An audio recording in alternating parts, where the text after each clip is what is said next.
Sharing conversations. It's what we do on arrow.net, ARROE.net. We are unplugged and totally uncut with Tom Cullen and Alicia von Rittberg. Hi, Arrow. How are you doing today, Alicia? Hi, good, and you? Fantastic. Before we even get started, I got to give kudos to not only you and the other actors on the show, but your entire production company. You guys are doing it right when it comes to period pieces and sharing a real story. Oh, cool. Thanks. Thank you.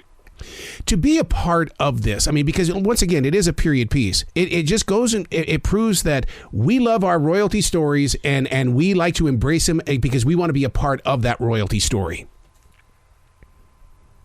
Yeah, it's just, I think we can not get enough of that because it's so interesting to lose yourself in a completely different world and reality, but yet the things the struggles they are facing and the challenges they have just feels so modern it's a story about a young girl coming of age, and I think that's something we can all relate to. So it's just a mix of that contemporary feel and the beautiful period images. Now, Tom, how did you prepare for a role like this? Do you have to do a lot of reading of history, or how do you really get into that mindset? I think it's really important that you do as much reading as you can. I think you just owe it to the history, and you have to kind of bathe yourself with as much literature as possible so that it kind of sits in you and vibrates around. But ultimately, you have to leave all of that at the door because the scripts are the launch pad for you as an actor.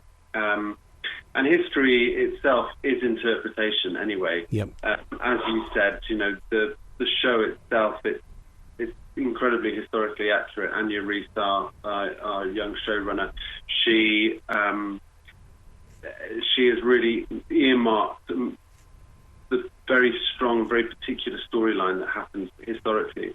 And then the bits in between, they are interpretations. So we have to, as actors, be kind of faithful to her interpretation and use the scripts as the contrast. Alicia, doesn't this also prove that girl power is not something that we've done over the past 5 years, that there's been girl power our entire life and beyond where we presently stand?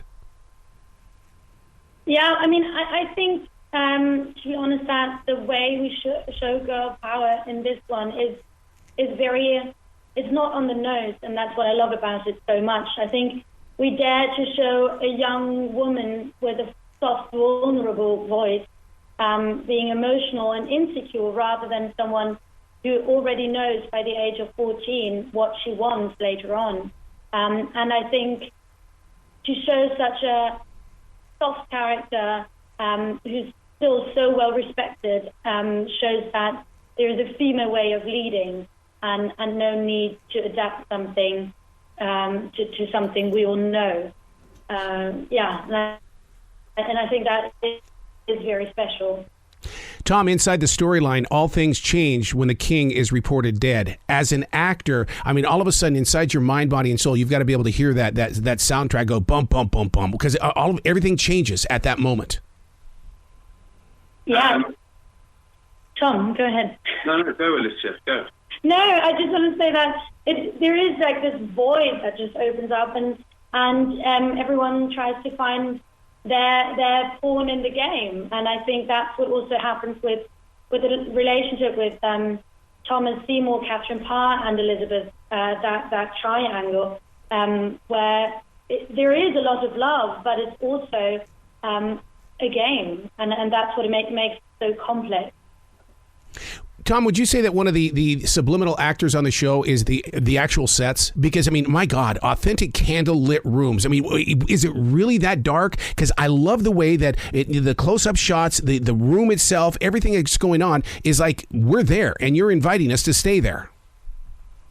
That's such a lovely way of describing it, a subliminal character, because that's certainly what it felt like for us.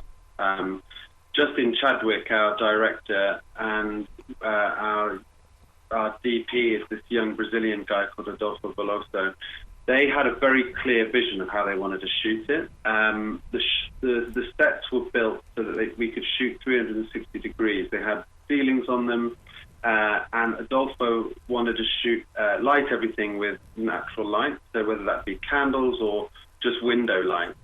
And then on the set itself, it would just be Adolfo who would be shooting it and sound recordist, and that would be it. And we would film these scenes in 360 degrees. So whenever Adolfo wanted to go and pick up another character or shoot something else, he could do that, and we could move wherever we wanted to. And it just makes the whole show feel incredibly tactile and incredibly real. And for us as actors, it was extraordinary because you really could just disappear into this world. You know, there isn't some guy in the corner in shorts practicing about football scores. You know, you are just completely immersed. Both of you have beautiful accents, but do you still have to go to a voice acting coach in order to be, to fit into these roles? Yeah, I mean, I'm German, and just by taking on that.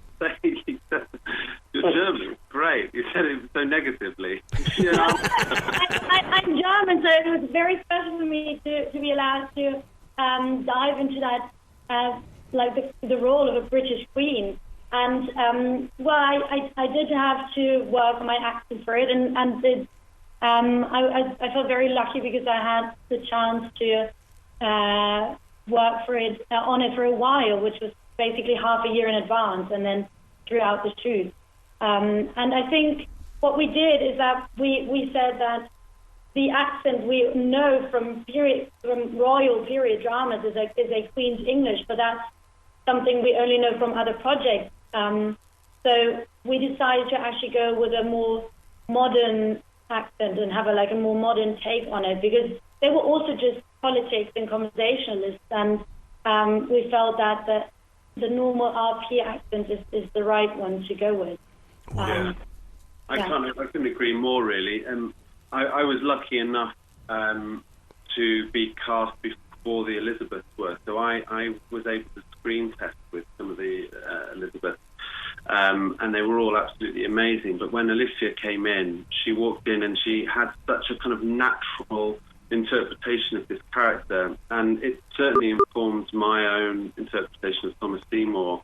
I wanted to follow her lead and make him as natural as possible and not kind of fall into the tropes of a clipped RP accent, but rather make these people real human beings, which of course they would have been. So it's a received pronunciation, RP, but it is that heightened language. And I think that it really works with the scripts as well, because Anya, our writer, the scripts have such a kind of young, punky energy, and I think that being able to say it a bit more naturally aided the script.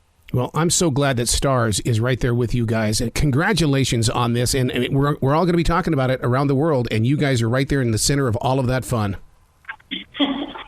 Thank you. Thank you so much. Please come back to this show anytime in the future. The door is always going to be open for you. Thanks so much, Eric. You bet. Be brilliant today.